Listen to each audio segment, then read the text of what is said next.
All right, so in this video, I'm going to go over all 8 of our different layouts. You can get all 8 layouts in both our teacher and our non-teacher planner. These layouts are consisting of the weekly pages, so everything else is going to be the same. So the cover can be personalized, and it comes to the same beginning first page here for your contact information. Then you've got the same intro here with the goals, and then you comes to the dashboard, and then you have your month at a glance. So all of this is going to be the same no matter what layout you pick, and between the teacher and the non-teacher planner, which I have another video of. So if you're wanting to see the differences between the teacher and the non-teacher, it's not in this video. But you can get all of the same layouts no matter what. Oh, I grabbed the wrong one. So this is actually our 2 subject. I wanted to start off with the 1 subject so that I can show you the differences. So we'll start off with the 1 subject. I believe this is the correct one. And we have 8 of them, so there's a lot here. So here is our 1 subject layout, which looks like a typical planner. A lot of principals and students even use this, and this is broken up just like a regular planner. It starts from Monday all the way to Friday, and then we do have smaller boxes for Saturday and Sunday, and then you will see that there is a small month here at a glance, and there is some lines here to put some important information. It also includes 2 faint lines right here. You could put a quote if you want, or anything important. Up here at the top there is 2 more faint lines. So this is the 1 subject because it's not broken up into smaller boxes.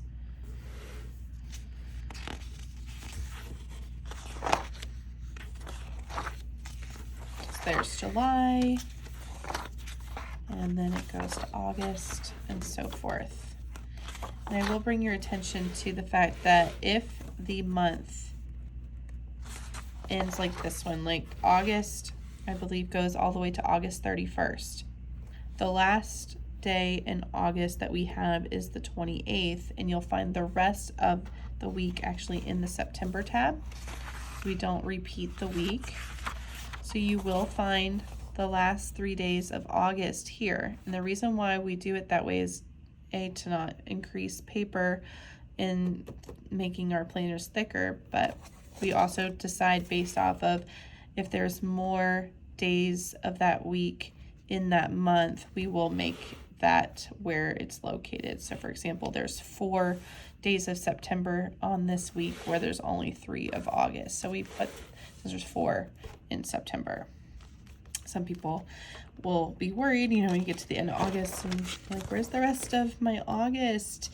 It's just in the next month. But we do make sure that it does match the color so that it is clear that that is August. So it's still pink from August was pink. So it does match there. And then once it starts September, it's going to be green. And then we've got October here. And then October, of course, ends on the 31st. Just wanted to show you the last day here is 30, and then you're going to find the 31st inside of November, right there. You will see that we do include holidays on the weekly layouts as well. All right, so here's the 1 subject weekly layout. Then we'll go on to the 2 subject, but I am going to keep the 1 here just to show you guys how similar they are. They are exactly the same. The only difference is that our 2 subject has a line dividing down the middle. So it is, we created the same one, except for this one has a divider. So here's our 1, and then here's our 2. So it creates 2 boxes here. My principal, she gets this one usually every year. She puts like her daily to-dos, and then we'll use this side for important meetings that she needs to take care of. So you can always do that for the 2 subject, or you can use it for 2 different subjects if you have it. Just keep in mind that there will be a little bit of this box taken by the day and the date. But otherwise, this layout is just like the one. So if you're a student, you may want to put like your homework on this side. That can be really useful for that. All right, so that was our 1 and our 2 subject. Moving right along, we're going to go to our 3 subject layout. Our 3, 4, 5, and 6 are all very similar. It is the same style. The only difference is the number of boxes. So let's go to the weekly pages. That's where it changes. Here you will see that there are 3 boxes going down. So across the rows here and across the top is going to be the dates. And I really like this layout for myself. This is the layout that I used this year and I probably will use again next year. I love having the dates across the top and the subjects along the side here. I teach actually only 2 subjects. I teach 7th grade math and then I teach an accelerated 7th grade math. So I have to prep different lessons for those. So I like to have my own row for each of those preps or classes. And then I also love having an extra box for to-dos or after school things that I need to accomplish. And sometimes now that I have a son, I like to put important things about my son James there, you know, put personal stuff there. So it's really nice to have that extra box, even though I teach 2 different subjects. There is a faint line here for me to write the names of what I want them to be. However, you can get these personalized. We offer that. It's called custom subjects. That is an extra add-on fee, but we can type your subjects here for you, and we will remove this gray line if you do get that option. And then there are faint lines within each box, and at the end you will see that there's a little box for Saturday, Sunday, important, and checklist, and a small little month at a glance. All right, so that's our 3 subject. I'm going to leave this out because our next one is our 4 subject layout. Only difference is that there's going to be 4 boxes, so it's going to be a little smaller. Let's go to the weekly page. So here is July, and you'll see that there are 4 boxes, 1, 2, 3, 4, and the dates again are across the top. Same exact layout, lines and everything. The only difference is that the boxes are just a little smaller. So let's see if I can show you guys the difference there.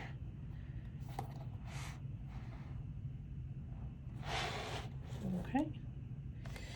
And then our next one is going to be our 5 subject layout. Same style, except for there's going to be 5 boxes. So it just gets a little bit smaller so that we can fit 5 of them. So you can see the difference.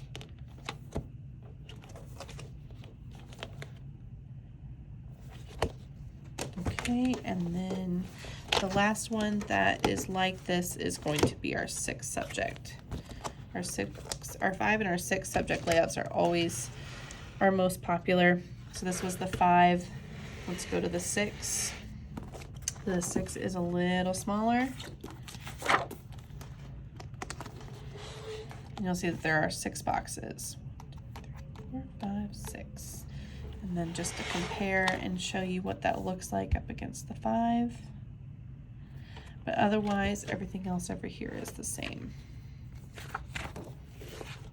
All right. Our last 2 layouts are our 7 and 8 subject layout. These are different. The dates are no longer going to be across the top. I personally do not like this layout as much, but some people love having the dates along the side. So this is the layout for you. And it does allow you to fit more subjects. So this is our 7 subject layout. You'll see that the dates are now going down right here. We did make this really, really small column, and that there is now going to be 7 distinct boxes. I think before, it might not have been last year, I think it was the year before, the date would actually run into one of the boxes, but we did box that out. So we do have 4 columns for subjects on the left, 3 on the right, and then there is a section for important and checklist, and then you've got a small month at a glance here, and there is faint lines at the top, and there are faint lines here as well. They're very faint though on this layout. And then our 8 is going to look just like this, except for it's not going to have this important and checklist. It's going to be used for another column. Another thing to keep in mind with this layout is that there is no weekend. It only goes from Monday to Friday, so there is no Saturday or Sunday. I have seen people tweak and add that in one of these boxes. You could even do Saturday here and Sunday here if you really wanted to. So no weekends on this one, and dates are down the bottom instead of across the top. Oh, I should keep this open too so we can see the difference. So the next one is going to be the 8. This is our last layout. Just like the 7. So it looks just like it, except for instead of having the important and checklist box here, you have an extra column. So there's going to be 4 columns on the left and 4 columns on the right. And then we wanted to utilize every bit of space. So because we kept it even, you can see there's a little space here for the dates. We did turn that into a little notes box, so you can turn and rotate this and utilize that space if you would like. And there is a little line, faint line here as well, I think. Nope, my eyes must be going crazy because I don't see a line. Just kidding. So this is a blank box. And you could, if you wanted, split this and use the top part and make it Saturday and make that Sunday if you wanted to really have the weekend there. All right, so that is all of our layouts 1 through 8. So hopefully you can find a layout that will work best for you. If you'd like to see more in depth what comes in our teacher versus our non-teacher, be sure to check out those other videos. Thank you.